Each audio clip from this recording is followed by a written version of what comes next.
அன்பான நண்பர்களே வணக்கம். நாம் கேட்டுக்கொண்டிருப்பது வீரயுக நாயகன் வேள்பாரி. வாசிப்பது ஸ்ரீலதா தயாளன். தோகை நாய்களையும் யானைகளையும் சிதறடித்து விட்ட பின் அடுத்து என்ன நடந்தது தெரிந்து கொள்ள இனி கதைக்குள். இந்த கணத்துக்காகவே காத்திருந்த பாரி தனது உத்தரவை பிறப்பித்தான். குளக்கரை எங்கும் பதுங்கியிருந்த பரம்பு வீரர்கள் ஆற்றின் முன்பகுதியை நோக்கி எரியம்புகளை வீசத் தொடங்கினர். இருளை கிழித்தபடி ஆற்றின் இரு திசைகளிலிருந்தும் மணலுக்குள் எரியம்புகள் வந்து செருகின. முன்புறமாக ஓடத் தொடங்கிய யானைகள் நெருப்பு மலை போல விடாது பொழியும் எரியம்புகளை கண்டு வந்த திசை நோக்கி பின்புறமாக திரும்பின. பிளிரலும் மலரலும் இருளை உலுக்கின. வெறி கொண்ட யானைகள் வட்டாற்றில் வந்த திசை நோக்கி திரும்பி முறுக்கியபடி மணல் நெளிய ஓடி வந்தன. யாராலும் எதுவும் செய்ய முடியவில்லை. வெறி கொண்டு முன்னேறும் யானைகளால் மொத்த யானை படையும் சிதறத் தொடங்கியது. ஆவேசம் கொண்ட யானைகள் பின்னிலையில் நின்ற காலாட்படைக்குள் புகுந்தன. அதகளம் தொடங்கியது. சங்கு அட்டைகள் உச்சி மூக்கில் குருதியை உறிஞ்சிய ஒவ்வொரு முறையும் துதிக்கையை 1000 முறை சுழற்றி அடித்தன யானைகள். தந்தங்களின் கூர் முனை இரு பக்கங்களிலும் குத்தி கிழித்தன. இருளெங்கும் பேரோலம் மேலெழுந்த போது வட்டாற்றின் மணலெங்கும் குருதி ஊற்றென பீச்சியடிக்கத் தொடங்கியது. படை வீரர்கள் செய்வதறியாது எங்கும் சிதறினர். குடிநீருக்காக தோன்றப்பட்ட எண்ணற்ற கிணறுகளில் நூற்றுக்கணக்கானவர்களை மிதித்து புதைத்தபடி யானைகள் முன்னேறி கொண்டிருந்தன. படையின் கட்டுக்கோப்பு குலையும் கணத்தில் பேரழிவு தொடங்கும். ஆனால் இங்கு தொடங்கிய கணத்திலேயே பேரழிவு முடிவுறும் நிலையை நெருங்கியது.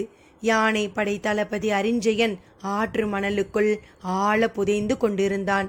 மணற்றுகள்களைப் போல எலும்புகள் நொறுங்கிக் கொண்டிருந்தன.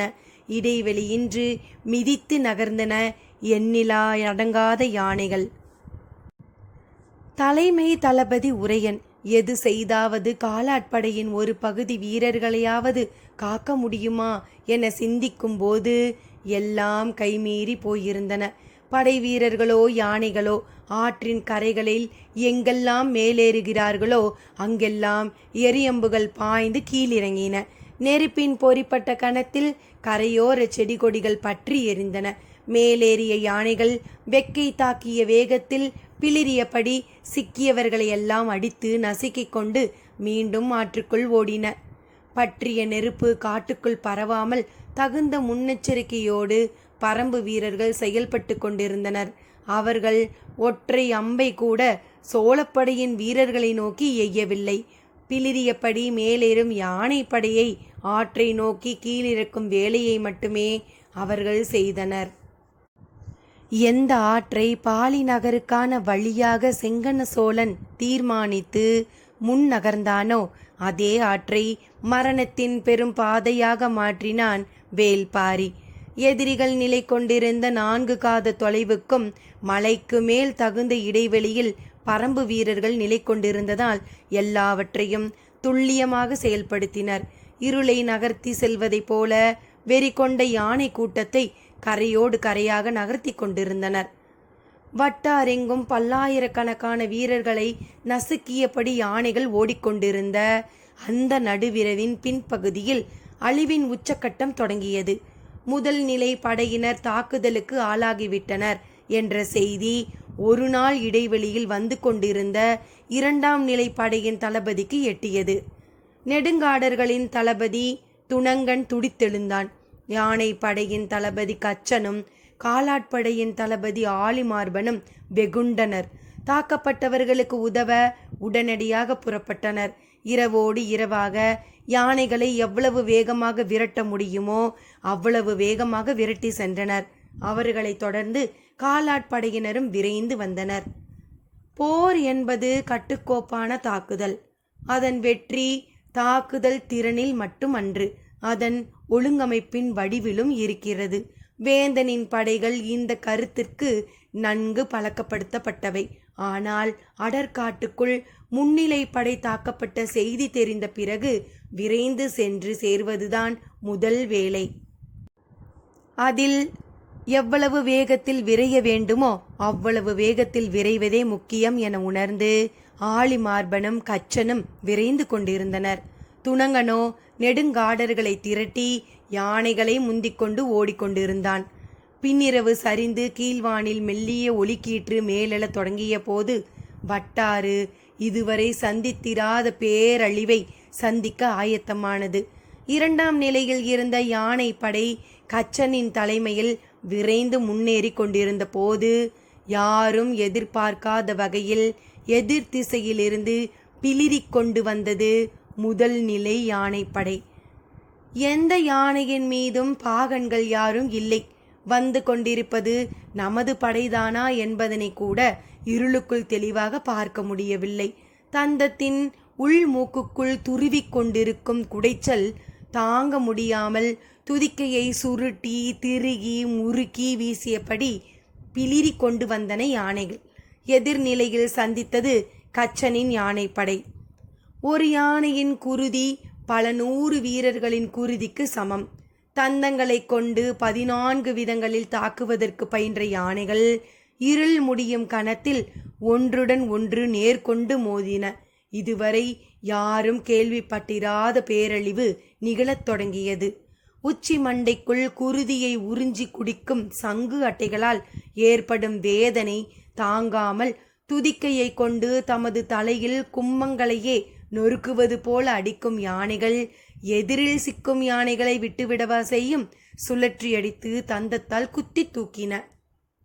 மணிக்கட்டிலும் மார்பிலும் கமுக்கட்டையிலும் விலாப்புற மடிப்பிலும் வயிற்றிலும் குத்தி தள்ளப்பட்ட எண்ணிலடங்காத யானைகள் எழுப்பிய ஓலம் காட்டையே உறைய செய்தது. வட்டாற்று கொதிமணல் குடித்து முடியாத கருங்குருதி விழுந்து கிடந்த யானைகளுக்கு நடுவில் வீரர்களின் உடலை இழுத்து நகர்த்தியது. குருதி குடித்த வட்டாற்று மணற்பரப்பு மணிக்கற்களை போல ஒளி வீசியது. தோகை நாய்களை அழித்த பரம்பு வீரர்கள் காட்டை ஊடறுத்து குறுக்கு வழியில் குதிரைகளில் பறந்தனர். எகல்மாடன் தலைமையில் நடுக்காட்டுக்குள் ஊர்ந்து கொண்டிருந்த சேரப்படையை இரவில் நாட்புறமும் சூழ்ந்தனர். உள்ளங்கைக்குள் சிக்கிய இரையை அவர்களின் ஆசைக்கேற்ப அழுத்தி இழுக்கும் வேட்டை தொடங்கியது. பரம்பு வீரன் ஒவ்வொருவரும் எண்ணற்ற தோகை நாய்களாக உருமாறி இருந்தான். எந்த ஒரு தாக்குதலையும் இவ்வளவு கொடும் ஆவேசத்தோடு பரம்பு வீரர்கள் தொடங்கியதே இல்லை. 20க்கும் மேற்பட்ட குதிரைகளை இழந்தவர்களின் வெறி வீசப்பட்ட ஒவ்வொரு அம்பிலும் இருந்தது. உள்ளங்கைக்குள் வைத்து கழுத்தை திருகி எடுப்பதைப் போல எதிரிகளின் படையை உயிரோடு திருகி எடுத்தனர். தாக்குதல் நடந்த செவ்வரிக்காட்டில் குருதி படியாத இலை என்று எதுவுமே இல்லை. முகத்தில் 3 அம்புகள் ஒரு சேர துளைத்த போது அவன் மண்ணில் வீழ்ந்தான். ஆனாலும் அவன் செய்வதைப் போலவே தலையை வெட்டி எடுத்தான் தேக்கன். குருதி நாளங்கள் வெடிப்பதைப் போல கத்திக்கொண்டு துடித்த அவனது தலையை தூக்கி வீசினான் தேக்கன். நீள்வாய் நாய்களை நம்பி உள்ளே வந்த எகல்மாடனின் தலையை கவ்விச் செல்ல ஒரு தோகை நாய் கூட உயிரோடு இல்லை. 3ஆம் பாகம் முற்றிற்று.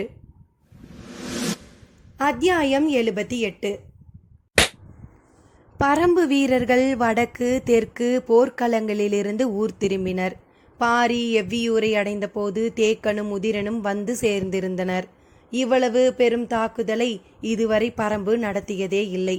எனவே இதுவரை இல்லாத அளவுக்கு போர் பற்றிய கதைகள் பரம்பு முழுவதும் நிறைந்து இருந்தன. போர் மனநிலையிலிருந்து விடுபடுதல் எளிதன்று.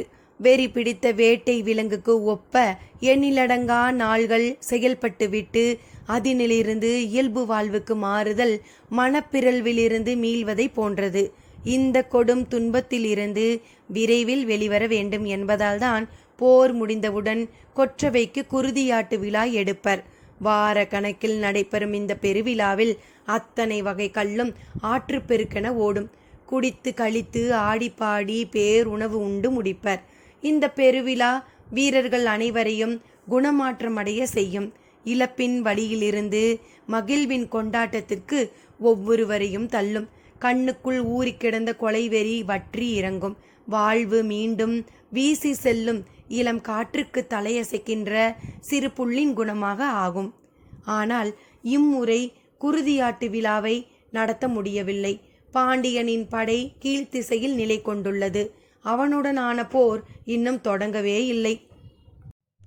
கொற்றவையின் கூத்துக்களத்தில் நீராட்டு விழாவின் போது வஞ்சினம் உரைத்த பாரியின் கூற்றில் 2 முடித்தாகிவிட்டது. 3ஆம் கூற்று தொடங்கப்படவே இல்லை. பரம்பை பொறுத்தவரை போர் இன்னும் முடியவில்லை. எனவே போர் மனநிலையை உதர முடியாத நிலையிலேயே அனைவரும் இருந்தனர். வட்டாற்றில் சோழப்படையின் மீதான தாக்குதல் முடிந்த மறுநாள் இரவு பாரி அங்கிருந்து புறப்பட்டு விட்டான். இனி சோழப்படை மீள வாய்ப்பேதும் இல்லை. எனவே தொடர்ந்து வீறு கொண்ட தாக்குதல் தேவையில்லை. பரம்பு மண்ணை விட்டு அவர்களை அப்புறப்படுத்தினால் போதும். மிஞ்சியவர்கள் குறும்பியூர் கணவாயில் வெளியேறும் வரை அவர்களை பிட்டன் பின்தொடரட்டும் என்றான் பாரி. இராவதனை தாக்குதல் களத்திலிருந்து வெளியேற்றி வேறு வேலைகளை கொடுத்தான். எதிரி படை வீறு கொண்டு நிற்கும் போதே அவனது தாக்குதலை அவர்களால் எதிர்கொள்ள முடியாது. இப்போதோ அவர்கள் உயிர் பிழைக்க ஓடிக்கொண்டிருக்கிறார்கள். இந்நிலையில் ராவதனை களம் விட்டு வெளியேற்றுவது அவசியம் என கருதினான் பாரி. யானையின் துதிக்கைக்குள் சென்ற அச்சை ஒரு சில நாட்களில் தாமே செத்து உதிரும். அதுவரை யானைக்கு வேதனை இருக்கத்தான் செய்யும். யாரையும் நெருங்க விடாது. தாக்குதலுக்குள்ளாகி இறந்த யானைகளை தவிர குற்றுயிராய் இருக்கும் யானைகளுக்கு சிகிச்சை தேவைப்படும். யானைகளுக்கும் உதவ வேண்டியது நமது கடமை. நமது மலைகளுக்குள் பிளிரி கத்தும் யானைகளுக்கு நாம் உதவியே ஆக வேண்டும். யானைகள் உடனான ஆதி மொழியை உருவாக்கிய தந்தமுத்தத்தை சேர்ந்தவர்களை அழைத்து அதற்கான ஏற்பாடுகளை செய் என்று இராவதனுக்கு உத்தரவிட்டான் பாரி. யானை படையை வீழ்த்துவதற்காக உயர்த்திய வில்லோடு அலைந்து கொண்டிருந்த ராவதனை தந்தமுத்துக்காரர்களுக்கு கேட்கும் பச்சிலைகளை பறித்து தருபவனாக மாற்றினான் பாரி. எண்ணிலடங்காத காயங்களுடனும் வேதனையுடனும் அலைந்து திரியும் யானைகளை தந்தமுத்தத்துக்காரர்கள் எப்படி அணுகுகிறார்கள் என்பதனை அவன் கூர்ந்து கவனிக்க வேண்டியது முக்கியம். வீரன் மருத்துவர்களிடமிருந்து கற்றுக்கொள்ள நிறைய உண்டு. அதுவும் வேதனை கொண்ட போர் யானைகளை நெருங்கவும், தேவைப்பட்டால் எளிய முறையில் அவற்றை வீழ்த்தவும், பிறகு சிகிச்சை அளிக்கவும் எண்ணற்ற நுணுக்கங்களை தந்தமுத்தத்துக்காரர்கள் செய்தனர். இவையெல்லாம் பெரும் படைக்கு தலைமை ஏற்பவர்களுக்கு தேவையான பயிற்சி. இவ்வளவு யானைகளுக்கிடையே இப்படி ஒரு பயிற்சியை பெறும் வாய்ப்பு ராவதனை தவிர பரம்பில் வேறு யாருக்கும் கிடைக்கவில்லை. அவசியம் என கருதியே பாரி இந்த பயிற்சியில் அவனை ஈடுபடுத்தினான். எழுவனாற்றை விட்டு பாரி புறப்பட்ட பிறகு வலக்கரையில் இருந்த இராவதன் தந்தமுத்தத்துக்கு சென்றான். இடக்கரையில் இருந்த பிட்டன் சிறு படையை உடன் வைத்துக்கொண்டு எதிரிகளை பின்தொடர்ந்து சென்று கொண்டிருந்தான். பெரும் எண்ணிக்கையிலான பரம்பு வீரர்கள் ஊர்களுக்கு திரும்பினர். யானைகளின் கொடூர அழித்தொழிப்பிலிருந்து செங்கன சோழனை காப்பதில் சோழப்படையின் முன்னணி தளபதிகளும் நெடுங்காடர்களும் மிகுந்த கவனத்தோடு செயல்பட்டனர். தேர்ந்த வீரர்களின் வலிமை மிகுந்த பாதுகாப்பு வளையத்தினூடே செங்கன சோழனை முன்னகர்த்தி வந்து கொண்டிருந்தனர்.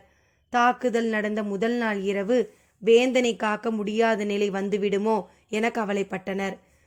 நெடுங்காடர்கள் பாறை குகை ஒன்றுக்குள் வேந்தனை அனுப்பி யானைகள் உள் நுழைய முடியாதபடி நெருப்பு வளையத்தை உருவாக்கி காத்தனர். அடுத்தடுத்த நாட்களில் யானைகளுடனான ஆபத்து குறைய தொடங்கியதும் தகுந்த ஏற்பாட்டோடு பரம்பை விட்டு வெளியேறும் பயணத்தை தொடங்கினர். சிறிய படைப்பிரிவு ஒன்று மிகுந்த பாதுகாப்பு தன்மையோடு ஆற்றின் ஓரப்பகுதியின் வழியே தப்பிச் சென்று கொண்டிருப்பதை அறிந்த பிட்டன் அவர்களை இறங்கி தாக்க முடிவெடுத்தான். பெரும் படை முழுமுற்றாக அழிந்த பிறகும் இவர்கள் இவ்வளவு வேகமாக தப்பிச் செல்கின்றனரே என்று சற்றே அவசரப்பட்டான். வேந்தனை காத்து நின்றது மிக தேர்ந்த வீரர்களை கொண்ட படைப்பிரிவு. உடன் நெடுங்காடர் தளபதி துணங்கன் இருந்தான். தளபதிகளில் தப்பி பிழைத்தது அவன் மட்டும்தான். பரம்பு நாட்டை ஊடறுத்து செல்லும் தாக்குதலுக்கு எங்களை நம்பி நீங்கள் வரலாம் என்று நெடுங்காடர்கள் அளித்த வாக்கின் அடிப்படையில்தான் செங்கன சோழன் வந்தான். அந்த வாக்கை காப்பாற்ற இறுதி வரை முயன்று கொண்டிருந்தான் துணங்கன். பொழுது மங்கிக் கொண்டிருந்த மாலை நேரத்தில் ஆற்றின் வளைவு ஒன்றில் பொருத்தமான இடத்தில் வேந்தனுக்கு கூடாரம் அமைக்கப்பட்டது. அருகில் இருந்த மூங்கில் மரங்களை ஆற்றுக்குள் சாய்த்து பிடித்து வலைப்பின்னல்களை நெடுங்காடர்கள் உருவாக்கினர். எந்தவித பாதுகாப்பும் பொருட்களை வைத்து செய்ய வழியில்லாத நிலையில் 12 யானைகளை பாதுகாப்புக்கு நிறுத்தினர். அந்த யானைகள் எதுவும் பாதிப்பு எதுவும் அடையாத யானைகளா என்று பார்த்துவிட்டனர். கவச வீரர்கள் கூடாரத்தை சுற்றி நின்றிருந்தனர். இவன்தான் இந்த படையெடுப்புக்கு தலைமை தாங்கியவன் என்று இந்த ஏற்பாடுகளை கண்டதும் பிட்டனுக்கு தோன்றியது. அமைக்கப்பட்ட கூடாரத்தின் பின்பகுதியில் ஆற்று வழியே தாக்குதல் எதுவும் நடந்துவிடக்கூடாது என 12 யானைகள் வரிசையாக நிறுத்தப்பட்டு இருந்தன. கூடாரத்தை சுற்றி கவச வீரர்கள் விழிப்புடன் காத்து நின்றனர். காரிருள் சூழ்ந்திருந்த போது கூடாரத்தின் இடதுபுறம் இருந்து பிட்டனின் தலைமையிலான சிறு படை ஆற்று மணலுக்குள் இறங்கியது. பிட்டனின் பார்வை முழுவதும் கூடாரத்தை சுற்றி நின்றிருந்த கவச வீரர்களை நோக்கியே இருந்தது. ஆனால் மண் போர்த்தி உறங்கும் பழக்கம் கொண்ட நெடுங்காடர்கள் ஆற்று மணலுக்குள் தலை மட்டுமே மேலே தெரிவதைப் போல மறைந்து கிடைப்பதை அவன் கவனிக்கவில்லை. கூடாரத்தை நோக்கி தாக்குமாறு பிட்டன் ஆணையிட்டதும் உடன் வந்தவர்கள் வில்லை உயர்த்த எத்தனித்த போது மண்ணுக்குள் இருந்து தெரித்து மேலெழும்பினர் நெடுங்காடர்கள். இரு கைகளிலும் உருவிய வாள்களோடு எழுந்தவர்கள் தங்களின் கை அருகில் இருக்கும் பரம்பின் வீரர்களை கனப்பொழுதில் வெட்டி சரித்தனர்.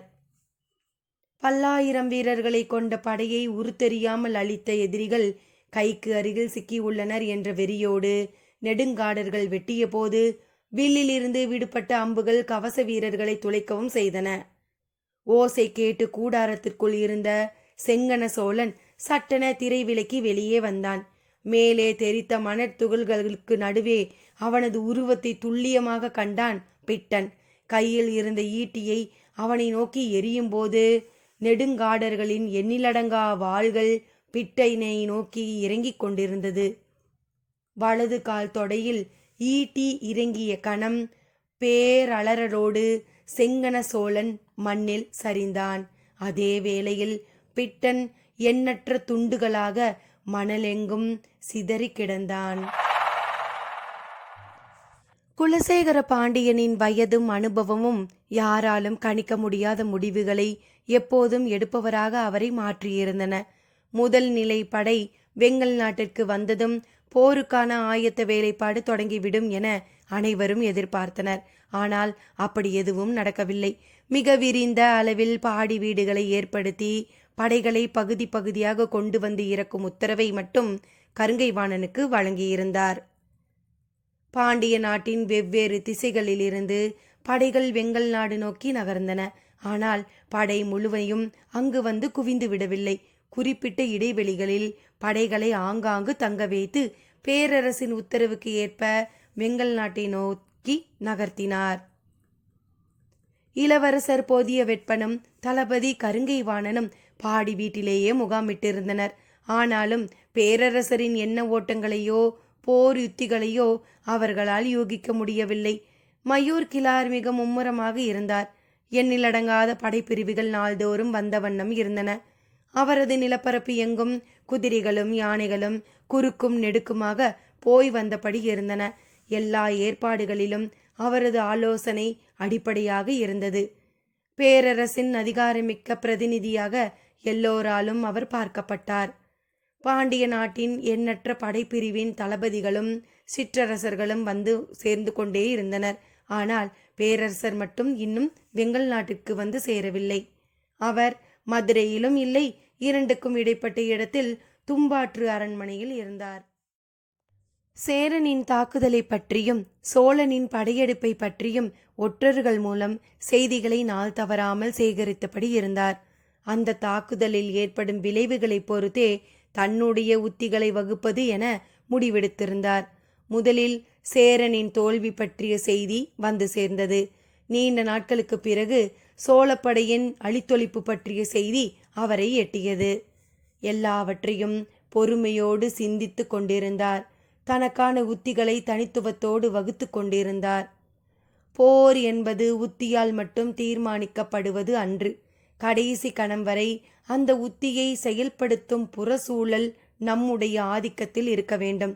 அல்லது அதனுடைய ஆதிக்கத்தால் பாதிப்படையாத யுத்திகள் வகுக்கப்பட்டு இருக்க வேண்டும். சேரனும் சோழனும் தவறிய இடங்களை பற்றி நேரில் பார்த்தவரை போல சுட்டிக்காட்டி பேசிக் கொண்டிருந்தார்.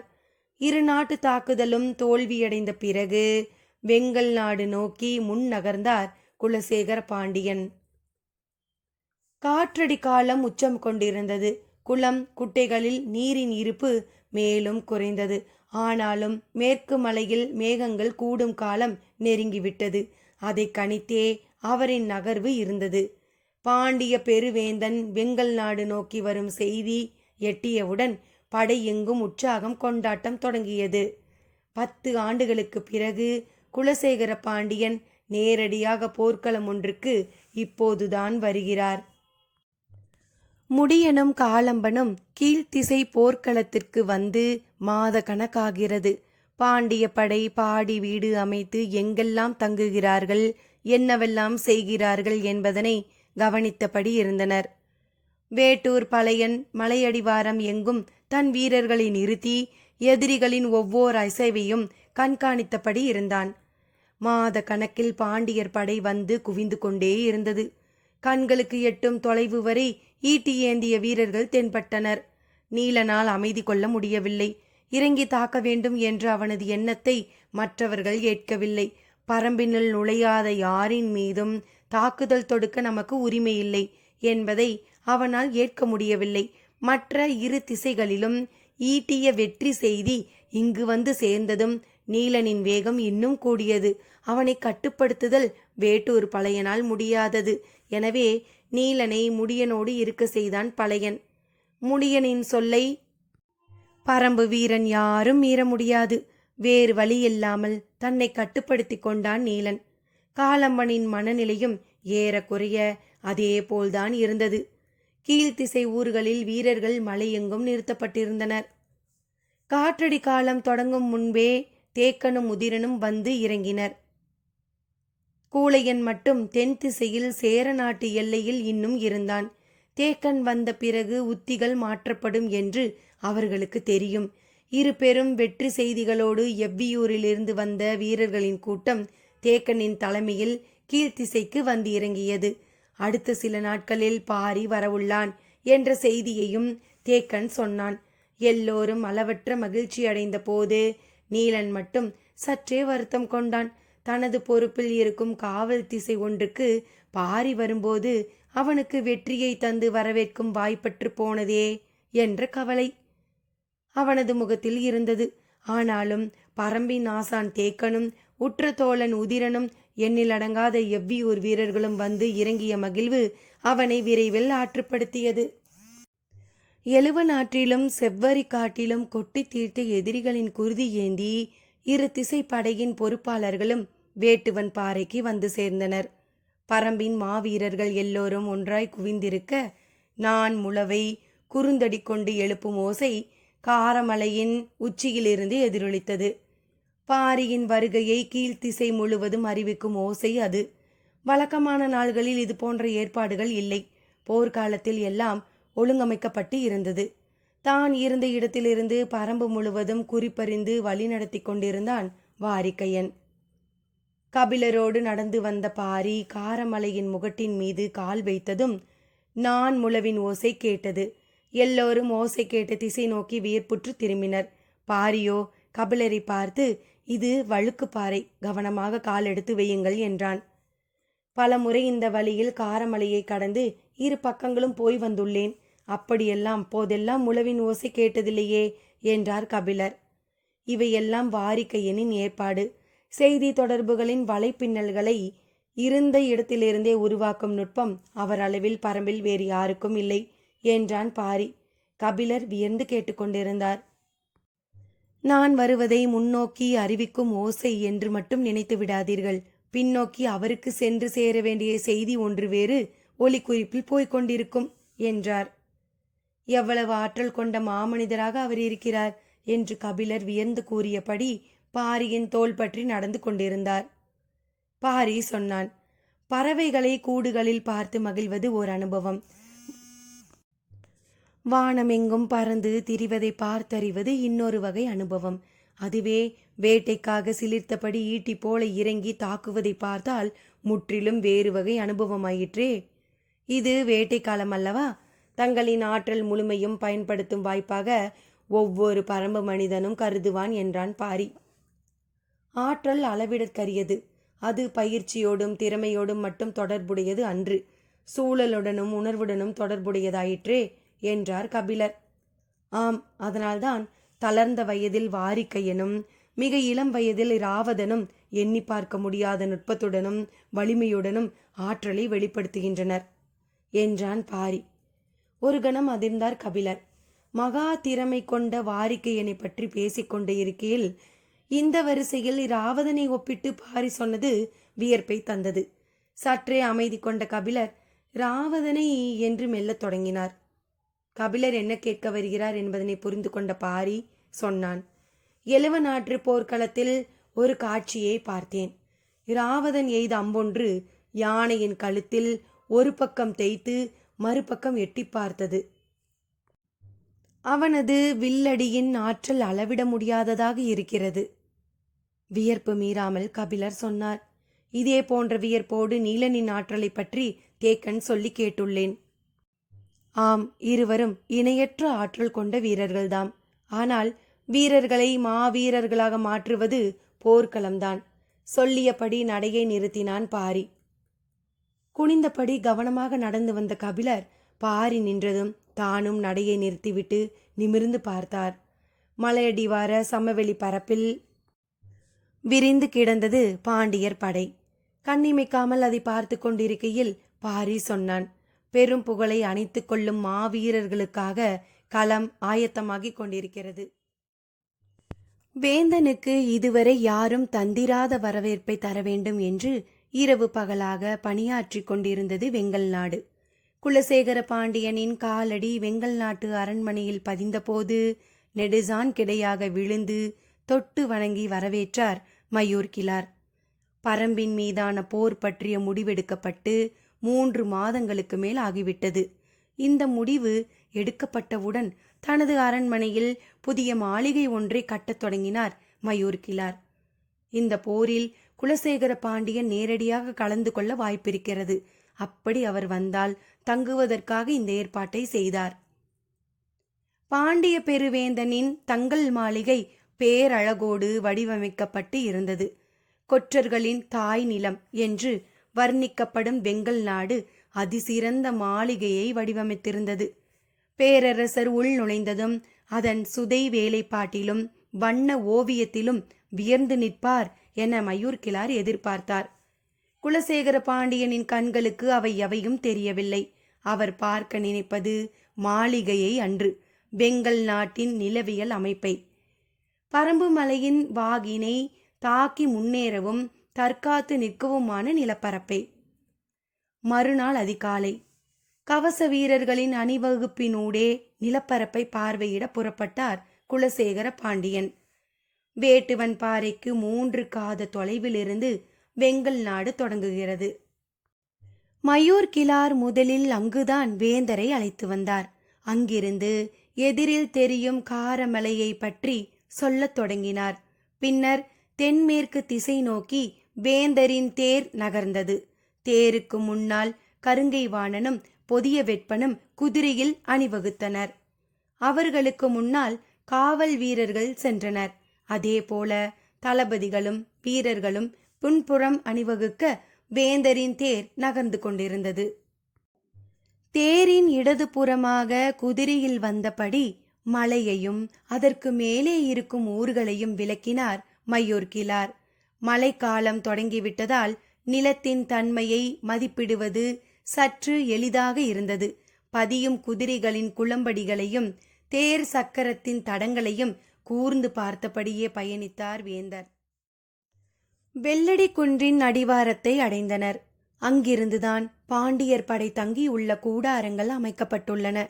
பேரரசரின் வருகையைக் கண்டு வீரர்கள் ஆயுதங்கள் ஏந்தி பெருமுழக்கம் செய்தனர். மிக தள்ளி பேரரசரின் தேர் பயணப்பட்டு கொண்டிருந்தது. வீரர்களின் ஆவேச ஒளி மலையெங்கும் எதிரொலித்தது. பேரரசரின் கவனம் வெள்ளடி குன்றின் உயரத்தின் மீதே இருந்தது. அந்த ஊரின் பெயர் என்ன சொன்னாய் என கேட்டார். எந்த ஊரை கேட்கிறார் என்று சற்றே குழப்பமானார் மயூர்கிழார். முதலில் சொன்ன ஊரின் பெயர் என்றார். வேட்டுவன் பாறை பேரரசே என்று பணிந்து சொன்னார். அது அவர்களின் காவல் தலைவர்கள் இருக்கும் ஊர் என்று சொல்கிறாய், பின்னர் ஏன் படையை இவ்வளவு அருகில் தங்க வைத்துள்ளாய் என கேட்டார். யாரிடமும் பதிலில்லை. குதிரைகள் மீண்டும் புறப்பட்டு போயின. வரிசையாக குன்றிகளின் பெயரையும் தன்மையையும் அப்பால் உள்ள ஊர்களின் பெயர்களையும் சொல்லியபடி வந்தார் மயூர்கிழார். இடப்புறம் பாண்டிய படையின் வீரர்கள் வெற்றி கூச்சல் எழுப்பியபடி இருந்தனர். பேரரசரின் வருகையால் வீரர்களின் உணர்வு எல்லை கடந்ததாக இருந்தது. படை வீட்டின் இறுதி எல்லை இருக்கும் நெடுங்குன்றம் வரை நிற்காமல் வந்தடைந்தனர். காரமலையின் தன்மைகளை அன்னார்ந்து பார்த்தபடி நின்றார். வெள்ளடி குன்று தொடங்கி நெடுங்குன்று வரை தெற்கு வடக்காக பாடி வீடுகள் அமைக்கப்பட்டதன் காரணத்தை கருங்கைவாணன் சொல்ல முற்பட்டான். பேரரசோ படை தங்குவதற்கான பாடி வீடுகள் இங்கிருந்து தொடங்கி தென் திசையில் அமையட்டும் என்று சொல்லிவிட்டு புறப்பட்டார். இவ்வளவு ஏற்பாடுகளையும் இனி மாற்ற வேண்டுமா என்ற அதிர்ச்சி எல்லோர் முகங்களிலும் தெரிந்தது. அவர் சொன்னதற்கான காரணம் எவ்வளவு சரியானது என்பது வெளிப்படையாக தெரிந்தது. மழைக்காலம் தீவிரமடைய தொடங்கியது. நெடுங்குன்றத்திலிருந்து வெள்ளடி குன்று வரை அமைக்கப்பட்ட பாடி வீடுகளையும் படை அமைப்புகளையும் வேந்தர் சொன்னபடி மாற்றும் பணியை தொடங்கினர். வெள்ளடி குன்றிலிருந்து தொடங்கி தென் திசையில் நீண்டது படையமைப்பு. வெங்கல் நாட்டு மாளிகை முழுவதும் போர் பாசறையானது. உணவு தானியங்களுக்கான சேமிப்பு கலன்களாக அவற்றில் பல உருமாறின. பாண்டிய நாட்டு படை பல்வேறு சிற்றரசர்களின் பகுதிகளில் பரவலாக முகாமிட்டு இருந்தது. மழைக்காலம் முடிவடைவதற்காக அவர்கள் தங்க வைக்கப்பட்டு இருந்தனர். மழை தீவிரமடைவதற்கு முன் புது விருந்தினர் வெங்கல் நாட்டுக்கு வந்தனர். அவரது வருகை பேரரசருக்கு தெரிவிக்கப்பட்டது. குலசேகர பாண்டியன் அவரின் வருகையை எதிர்பார்த்திருந்ததால் வியற்பேதும் அடையவில்லை. உள்ளே அழைத்து வரச் சொல் என்றார். சிறியதே ஆனாலும் எழில்மிகு மாளிகைக்குள் நுழைந்தான் ஹிப்பாலஸ். வஞ்சிமா நகரின் சேரனின் போர் உத்திகளைக் கண்டு வியர்ந்தவன் அங்கிருந்து புறப்பட்டு பூகாரை அடைந்தபோது செங்கன சோழனின் படையெடுப்பையும் அதற்கான காரணத்தையும் கேட்டு திகைப்புற்றவன்.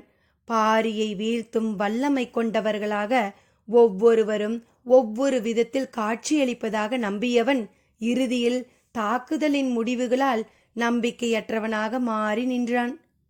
இருவேந்தர்களும் முழுமுற்றாக தோல்வியடைந்த பிறகும் பெருவேந்தனான குலசேகர பாண்டியன் மிக நிதானமாக தனது படையெடுப்பு பணிகளை நடத்தி வருவதறிந்து இந்த இடம் வந்து சேர்ந்துள்ளான். உடன் வந்த கால்பாவும் எப்பிரசும் விருந்தினர் மாளிகையில் தங்கி இருந்தனர். ஹிப்பாலஸ் பேரரசரை வணங்கி நின்றான். அவரோ அவனை அணைத்து வரவேற்றார். சேரனின் மீதும் சோழனின் மீதும் பாரி நடத்திய தாக்குதலின் முழு விவரங்களும் நீங்கள் அறிவீர்கள்தானே என்று பேச்சை தொடங்கினான். அந்த படையெடுப்புகள் பற்றியும் அங்கு நிகழ்ந்த பேரழிவுகள் பற்றியும் பரிமாறிக்கொள்ள இருவரிடமும் எண்ணிலடங்காத செய்திகள் இருந்தன. அன்று இரவு முழுவதும் அவை பற்றியே பேசினர். போர்க்கள தாக்குதல்களை பற்றிதான் அறிந்துள்ளவை எவ்வளவு குறைவானது என்பதனை ஹிப்பாலஸ் உணருவதற்கு வெகுநேரம் ஆகவில்லை. குலசேகர பாண்டியன் சொன்ன செய்திகள் ஹிப்பாலஸை உறைய வைத்தன. மற்ற இருவரும் இழைத்த தவறுகளை நாங்கள் இழைக்க மாட்டோம் என்று குலசேகர பாண்டியன் சொன்ன கூற்று நம்பிக்கையின் அடிப்படையிலானது மட்டும் அன்று, நுட்பமான திட்டமிடலுடன் கூடியது என்பதனை ஹிப்பாலஸால் உணர முடிந்தது. ஆனாலும் அவன் கேட்டான், அவர்களைப் போலல்லாமல் உங்களின் தாக்குதல் எந்த விதத்தில் வேறுபட போகிறது? கழுகுக்கும் மலைக்காடைக்கும் வேறுபாட்டை அறிவீர்களா? பேரரசர் என்ன சொல்ல வருகிறார் என்பது ஹிப்பாலஸுக்கு புரியவில்லை. நானே சொல்கிறேன். கழுகு தனது இரையை நிலமெங்கும் தேடி போய் வேட்டையாடும். மலைக்காடை நிலமெங்கும் இருக்கும் இரையை தனது கூட்டுக்கு வரவழைத்து வேட்டையாடும் என்றார். வியப்புற்றபடி எப்படி என கேட்டான். பேரரசர் சொன்னார், மலைக்காடை பாறை இடுக்குகளில் இருக்கும் நாகரவண்டின் இறகுகளை கொத்திக் கொண்டு வந்து தமது இருப்பிடத்தில் வைத்து கொள்ளும். நாகரவண்டின் மனம் காற்றில் கன நேரத்தில் பரவக்கூடியது. அந்த மனத்தை நுகர்ந்தவுடனே காட்டில் உள்ள வண்டினங்கள் எல்லாம் அதை நோக்கி பறந்து வரும். சில்வண்டு தொடங்கி எரிவண்டுகள் வரை அதை நோக்கி வந்த வண்ணமே இருக்கும். தனது கூட்டில் இருந்தபடியே வந்து சேரும் வண்டினங்களை வளைத்து வளைத்து வேட்டையாடும் மலைக்காடை என்றார். ஹிப்பாலஸ் தனது மனக்கண்ணில் மலைக்காடையை உருவகப்படுத்த முயன்றபோது குலசேகர பாண்டியனின் முகமே தெரிந்தது. அத்தியாயம் 79. ஹிப்பாலஸ் வஞ்சி நகரை அடைந்து ஒரு வாரத்துக்கு பிறகுதான் கால்பா புகார் நகரை சென்றடைந்தான். இருவரும் குலசேகர பாண்டியனின் திட்டத்தை இரு பெரு வேந்தர்களிடமும் விளக்கினர். பரம்பிடம் தோற்றதால் இருவருமே அவமானப்பட்டு குறுகி கிடந்தனர். செங்கன சோழன் கால் எலும்பு முறிந்து உயிர் பிழைத்ததே பெரும்பாடாகி போனது. வலது காலை இழுத்து இழுத்து கோலின் துணை கொண்டே நடக்கும் நிலையில் இருந்தான். ஆனால் பரம்பை அழித்தொழிக்கும் வாய்ப்பு பாண்டியனின் மூலம் கிடைக்கிறது என தெரிந்த கணமே வெகுண்டு எழுந்தான் தந்தை சோழவேலன். சற்றே நிதானித்து முடிவெடுப்போம் என்று சொல்வதற்கான இடமே அன்றைய அரசவையில் ஏலவில்லை. சோழப்படையின் அத்தனை ஆற்றல்களையும் கொண்டு வந்து குவிக்க ஆயத்த நிலையில் உள்ளதாக அறிவித்தான். உதயஞ்சேரல் சட்டென முடிவெடுத்து விடவில்லை. மலைப்பகுதியில் இவ்வளவு திறன் மிகுந்த ஏற்பாடுகளை செய்துமே நம்மால் தாக்குதலில் வெற்றி கொள்ள முடியவில்லை. சமவெளி போரில் பாரியை வீழ்த்த முடியுமா என்று சிந்தித்தபடியே இருந்தான். ஹிப்பாலஸ் பொறுமையாக பல விளக்கங்களை கொடுத்தான். சேரனும் சோழனும் என்ன காரணத்துக்காக பரம்பின் மீது படையெடுத்தார்களோ அந்த செல்வங்களை அவர்களே எடுத்துக்கொள்ளட்டும். தனக்கு தேவை பரம்பின் வீழ்ச்சி மட்டுமே என குலசேகர பாண்டியன் தெளிவுபடுத்திவிட்டான் என்பதனை மீண்டும் மீண்டும் கூறினான். தேவாங்கு, கொல்லிக்காட்டு விதை, பாலிநகர் மணிக்கற்கள் என அனைத்தின் மீதும் ஹிப்பாலஸின் கனவு நிலை கொண்டு இருந்தது. அதனால்தான் பாண்டியனின் போர் திட்டத்தோடு மற்ற இரு பேரரசுகளையும் இணைக்கும் வேளையில் முனைந்து ஈடுபட்டான். சேரனும் சோழனும் பாரியிடம் தோல்வியை தழுவியுள்ளனர். இந்நிலையில் அவனை எப்படியாவது அழிக்க வேண்டும் என தீவிரத்தோடு போர் புரிவர். அது மட்டுமன்று, தனது தலைமையில் நடக்கும் ஒரு போரில் அவர்கள் பங்கெடுப்பதே பாண்டிய பேரரசரின் முதன்மை வெளிப்படையாக ஏற்றுக்கொள்ளும் செயல்தான். ஒரு போர் தொடங்கும் போதே மறைமுகமாக உயர்வை வழங்குவதை எண்ணி மகிழ்ந்தார் குலசேகர பாண்டியன். அதனால்தான் ஹிப்பாலஸை இந்த செயலை நோக்கி தூண்டினார். 3 பேரரசுகளும் அவை உருவான காலம் தொட்டு தங்களுக்குள் சமரசம் செய்து கொண்டது இல்லை. உள்ளுக்குள் எரியும் பகையெனும் நெருப்பை அவை ஒருபோதும் அழித்து கொண்டது இல்லை. சிற்றரசுகளையும் சிறு குடிகளையும் வீழ்த்துவதில் இன்றளவும் பேரரசுகளின் படைகளுக்கிடையான மோதல் தவிர்க்க முடியாததாகத்தான் இருக்கிறது. ஆனாலும் யவன வணிகத்தால் கடந்த சில தலைமுறைகளாக 3 பேரரசுகளும் பெரும் செல்வ செழிப்பை எட்டியுள்ளன. அரசின் வலிமையை ஆளும் நிலப்பரப்பு மட்டும் தீர்மானிப்பதில்லை, அதனிடம் இருக்கும் செல்வங்களும் முக்கியமானவை என்பதனை உணர்ந்துள்ளன. அதனால்தான் முத்துக்கள் கொளிக்கும் கடல் வளத்தையும் மிளகு தொடங்கி எண்ணிலடங்காத வாசனை பொருட்களும் மருத்துவ பொருட்களும் விளைந்து கிடக்கும் மலை வளத்தையும் தனதாக்கிக் கொள்ள விடாமல் முயல்கின்றனர். ஹிப்பாலஸின் இந்த முயற்சிக்கு 3 பேரரசுகளும் இசைவு தெரிவித்தது இந்த போராட்டத்தின் ஒரு பகுதியே. இத்தனை காலங்களாக எந்த வளத்துக்காக இந்த மூவரும் தனித்தனியே போரிட்டார்களோ அதே நோக்கத்துக்காகத்தான் இப்போது மூவரும் இணைந்து போரிட முடிவு செய்துள்ளனர். இந்த போர் வெளிப்படையாக எதிரியை நோக்கியது, ஆனால் ஆழத்தில் உடன் இருப்பவரின் இழப்பை கண்டு மகிழக்கூடியது. பாரி வேட்டுவன் பாறைக்கு வந்ததிலிருந்து போர் சூழலை பற்றிய உரையாடல்கள் நாள்தோறும் நடந்தபடியே இருந்தன. தாக்குதலுக்கு எல்லா வகையிலும் நாம் ஆயத்தமாக வேண்டும் என தொடர்ந்து வற்புறுத்தப்பட்டது. நாம் இறங்கி போய் தாக்கப் போவதில்லை. எதிரி மலையேறி வந்தால் நாம் தாக்குவதற்கு புதிதாய் எதுவும் தேவையில்லை. பிறகு ஏன் பதற்றம் அடைகிறீர்கள் என்றான் பாரி. பாரியின் கருத்தை மறுத்து உரையாடுதல் எளிய செயலன்று. தேக்கன் மட்டுமே மிக எளிதாக அதை கைக்கொள்வான். சற்றே தயங்கி ஆனால் உறுதியாக பேசக்கூடியவன் முடியன். வேட்டூர் பழையன் பாரியின் கூற்றுக்கு மறுப்பாகத்தான் பேசத் தொடங்குவார். ஆனால் அவன் மீதுள்ள வாஞ்சையால் எப்போது திசை மாறினோம் என்பதனை அறியாமலேயே பாரியின் கருத்துக்கு உடன்பட்டு பேசிக்கொண்டிருப்பார். இவர்கள் எல்லோரிலும் ஒரே ஒரு விதிவிலக்கு வாரிக்கையன் மட்டும்தான். அவருடன் பேசும்போது பாரியிடம் ஏற்படும் மாறுபாட்டை மற்றவர்கள் எளிதில் உணர முடியும். ஏனெனில் பாரியின் தந்தையே அவரின் சொல் கேட்டு வளர்ந்தவர்தான். வாரிக்கையன் இன்னும் எவ்வியூரில்தான் இருக்கிறார். போர்க்களம் பற்றிய தற்போதைய உரையாடலில் அவர் கருத்துக்கள் ஊடாடவில்லை. மழைக்காலம் தொடங்கியது. பாண்டியர் படையின் பாடி வீட்டு கூடாரங்கள் தென் திசை நோக்கி இடம் மாறத் தொடங்கின. ஆயிரக்கணக்கான பொருட்களின் இடப்பெயர்வு நடந்தது. எண்ணற்ற யானைகள் இந்த செயலில் ஈடுபடுத்தப்பட்டன. இவர்கள் என்னதான் செய்கிறார்கள் என்பதனை பரம்பு வீரர்கள் மலையின் மீதிருந்து கவனித்தபடியே இருந்தனர். வெள்ளடி குன்றிலிருந்து நெடுங்குன்று வரை கூடாரம் அமைத்திருந்த படை இப்போது முழுமுற்றாக நெடுக்குன்றிலிருந்து தென்புறமாக இடம் மாறிக்கொண்டிருந்தது. வேட்டுவன் பாறை என்பது பரம்பின் மிக முக்கியமான இடம் என்பதால் தங்களின் இருப்பிடத்தை மிகவும் தள்ளி கொண்டு போகிறார்கள் என்பதனை புரிந்து கொள்ள முடிந்தது. மயிலா கருவுற்று இருந்ததால் அவளுக்கு கனிகளை கொடுத்து உபசரிக்க ஆதினியை வர சொல்லியிருந்தான் பாரி. அவளும் தன் தோழிகளோடு வேட்டுவன் பாறைக்கு வந்திருந்தாள். சில நாட்கள் அங்கேயே தங்கியிருந்தான் பாரி. அடைமழை முடிவுற்று மறுநாள் பரம்பின் வீரன் ஒருவன் பாரி இருந்த குடில் நோக்கி ஓடி வந்தான். அவன் சொன்ன செய்தி கேட்டு எல்லோரும் குன்றின் மேல் ஏறி நின்று பார்த்தனர். தென் திசையிலிருந்து பெரும் படை ஒன்று அணி அணியாக வந்து கொண்டிருந்தது. படையின் முன்னணி வீரன் ஏந்தியிருந்த பதாகையில் சேரனின் வில் பொறிக்கப்பட்டிருந்தது. அடுத்த 10ஆம் நாள் வடதிசையிலிருந்து வந்த படை அணியினர் புலிக்கொடி ஏந்திய பதாகையை சுமந்து வந்தனர். இதுவரை காரமலையின் அடிவாரம் இருந்த 3 குன்றுகளில் மேலிருந்து பரம்பு வீரர்கள் கண்காணித்து வந்திருந்தனர். இப்போது 6 குன்றுகளின் மேலிருந்து கண்காணிக்க வேண்டி இருந்தது. வந்து குவியும் படை வீரர்களின் எண்ணிக்கை எல்லையில்லாததாக விரிவை எய்தி கொண்டிருந்தது.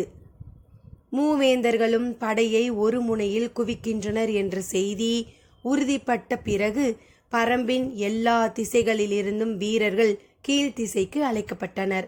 வாரிக்கையனும் கூழையனும் சில நாள் இடைவெளியில் வேட்டுவன் பாறைக்கு வந்து சேர்ந்தனர். கருவூலர் பொறுப்பாளர் வெள்ளிக்கொண்டாரை தவிர மதுரையின் அரண்மனை நிர்வாக பொறுப்பில் இருந்த அனைவரும் வெங்கல் நாட்டிற்கு வந்து சேர்ந்தனர். குட்டநாட்டு அமைச்சன் நாகரையன் வந்து சேர்ந்தான். ஆயிமலையில் நடைபெற்ற தாக்குதலில் குடநாட்டு தளபதி எகல்மாடன் தலைமையிலான படை மட்டுமே முழுமுற்றாக அழிவுற்றது. குட்டநாட்டு தளபதி துடுமன் தலைமையிலான படை பரம்புக்குள் நுழையாமலேயே நின்றுவிட்டது.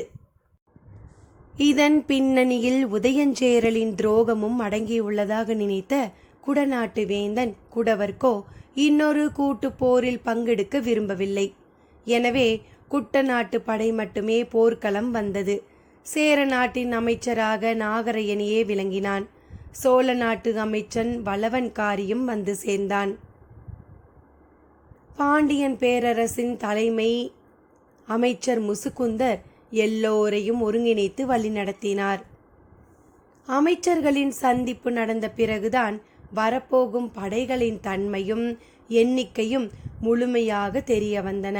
அந்த படைகளுக்கு தேவையான ஆயுதங்கள், அவற்றை செப்பனிடுவதற்கும் புதிதாக உருவாக்குவதற்கும் தேவையான ஏற்பாடுகள், உணவு ஏற்பாடுகள், பண்டக சாலைகள், மருத்துவர்கள், சிகிச்சைக்கான பகுதிகள், குதிரைகளுக்கும் யானைகளுக்குமான கட்டுத்தறிகள், போர்க்களத்துக்கான தேர்கள், அவற்றுக்கான பராமரிப்பாளர்கள், பிற கருவிகள், போர் விலங்கினங்களுக்காக தானியங்கள், கூலங்கள் ஆகிய எல்லாவற்றையும் செம்மையுற கணக்கிட்டனர்.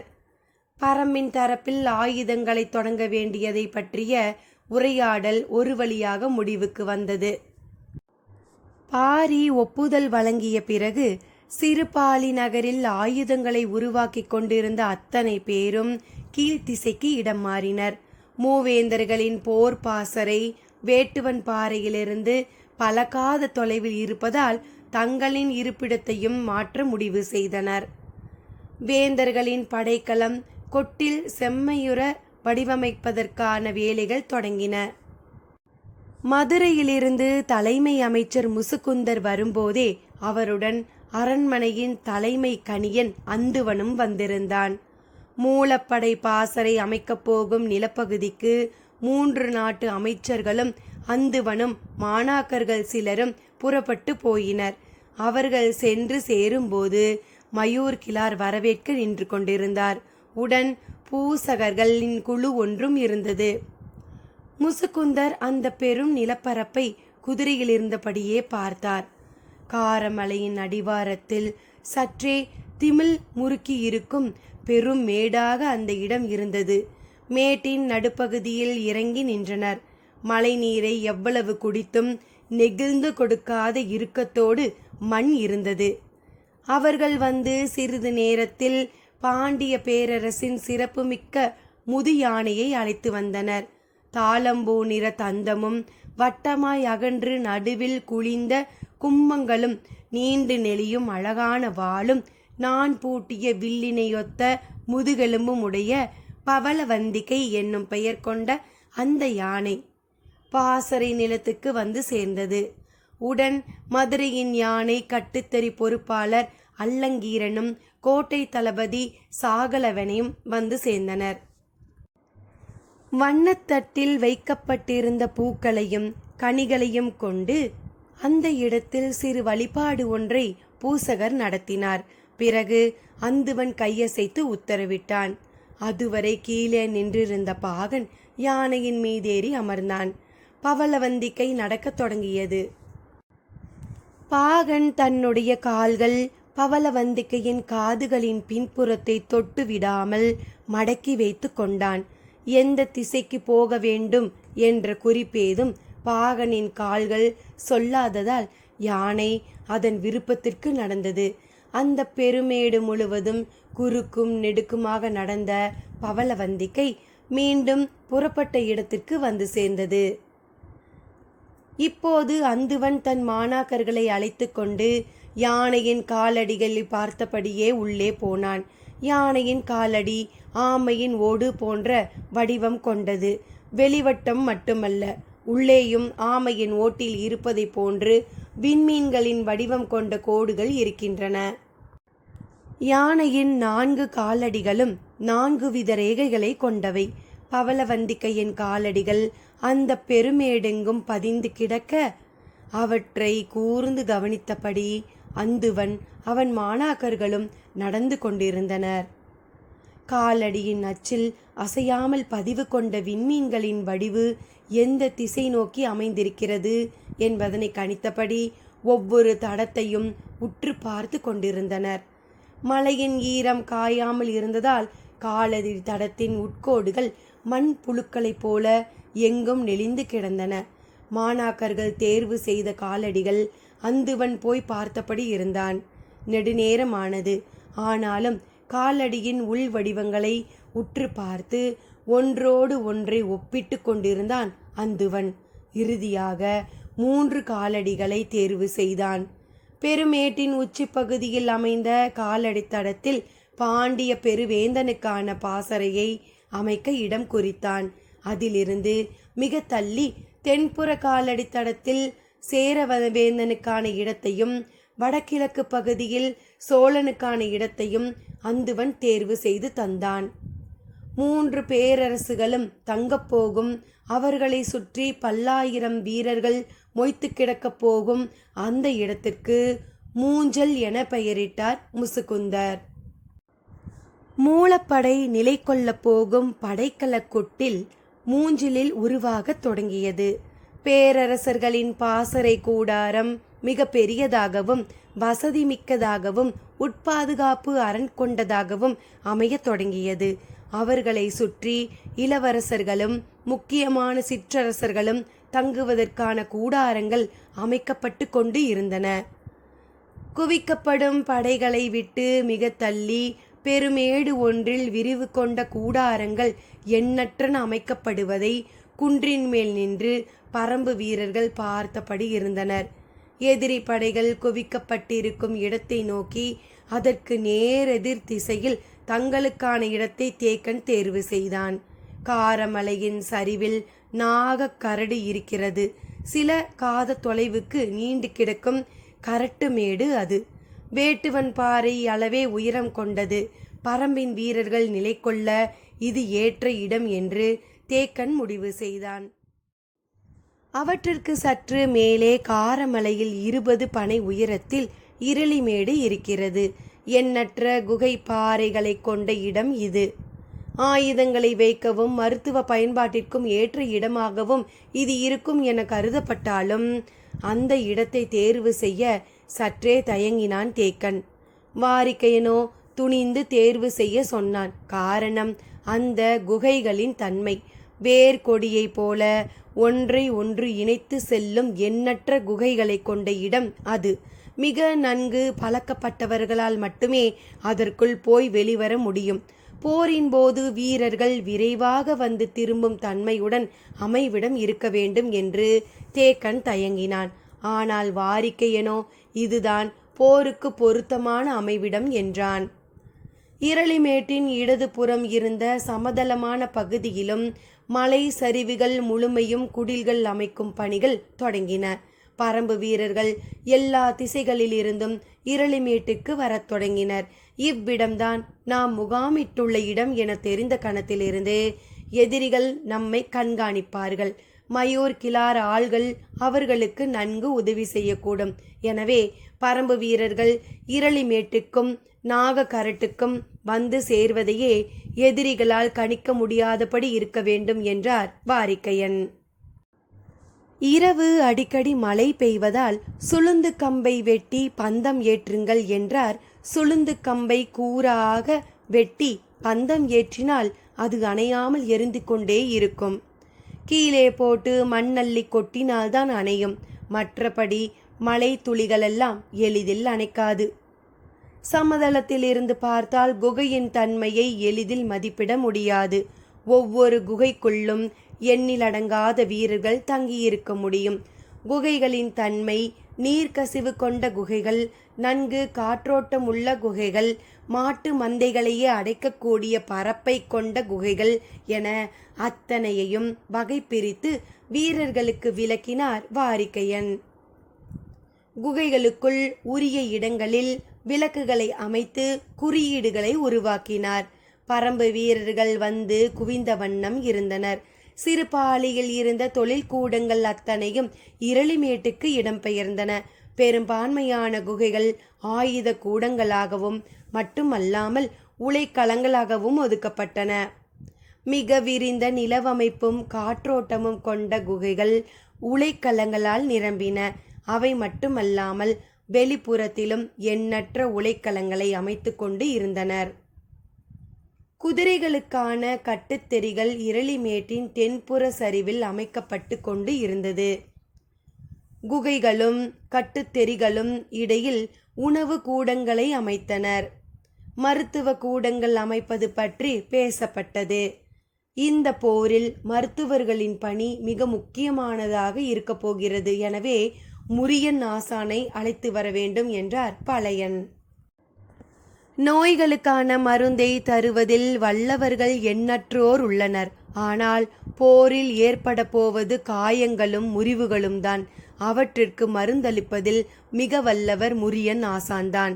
பச்சை மலையின் வடதிசையில் ஓடும் மறையாற்றின் கரையில் அவர் இருக்கிறார். வயதாகி மிக தளர்ந்த அவரை இவ்வளவு தொலைவு வரவழைக்க வேண்டுமா என தயங்கினான் தேக்கன். வாரிக்கையனோ கட்டாயம் அவர் நம்மோடு இருக்க வேண்டும் என்றார். சிவிகையில் உட்கார வைத்து தூக்கி வரும் எண்ணத்தோடு செய்தி அனுப்பப்பட்டது. முதலில் தயங்கிய முரியன் ஆசான் பிறகு ஒரு நிபந்தனையோடு வர ஒப்புக்கொண்டார். எனது சிவிகையை தூக்கி வர 2 மட்டுமே அனுப்ப வேண்டும். அவர்களும் என்னை கொண்டு வந்து சேர்க்கும் வரை உணவேதும் உண்ணக்கூடாது என்றார். தேக்கன் உள்ளிட்ட எல்லோரும் அதிர்ச்சிக்குள்ளானார்கள். 10 to 12 நாள் பயணத் தொலைவை எப்படி உணவின்றி கடக்க முடியும்? அதுவும் சிவிகையை தூக்கிக் கொண்டு. முரியன் ஆசான் ஏன் அப்படி ஒரு நிபந்தனையை சொன்னார்? போர் நடவடிக்கைகள் அடுத்து என்னவாக இருக்கும் போன்றவற்றை பொறுத்திருந்து பார்ப்போமா? நன்றி நண்பர்களே.